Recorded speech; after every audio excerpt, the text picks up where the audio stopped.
die müssen wir ernst nehmen. Wir müssen die Sorgen der Menschen ernst nehmen. Das heißt aber auch, dass wir ihnen begegnen müssen, aber mit offenem Herzen, mit Respekt und mit Toleranz. Wir müssen entsprechend auch mit den Menschen stets ins Gespräch kommen. Und mein Appell an Sie, nutzen Sie die Chance, zu den Menschen zu gehen, die auch keinen Migrationshintergrund haben. Nutzen Sie die Chance, in die Gespräche zu kommen, die kulturellen Angebote anzunehmen von Menschen, die keinen Migrationshintergrund haben.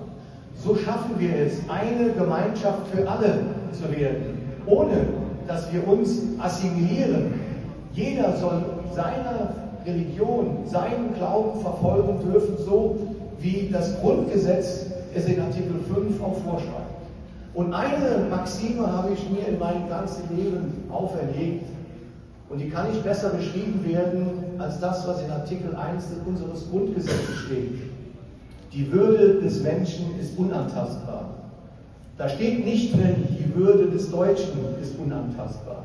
Da steht auch nicht drin, die Würde des Amerikaners ist unantastbar. Wir alle sind Menschen in dieser Welt, wir sind alle Menschen in diesem Deutschland, wir sind alle Menschen in diesem Koblenz. Und diese gilt es zu respektieren, zu tolerieren und in einer gesunden Gemeinschaft, in der sich jeder positiv einbringt, dann auch eine Gemeinschaft zu formen, die uns alle und vor allen Dingen Koblenz nach vorne bringt. Dafür stehe ich mit meinen Namen, dafür stehe ich auch mit all dem, was ich in meiner Vergangenheit schon mal gemacht habe.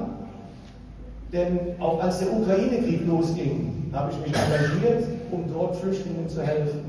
Und ich sehe, wie dankbar Menschen sind, wenn ihnen beim Ankommen geholfen wird.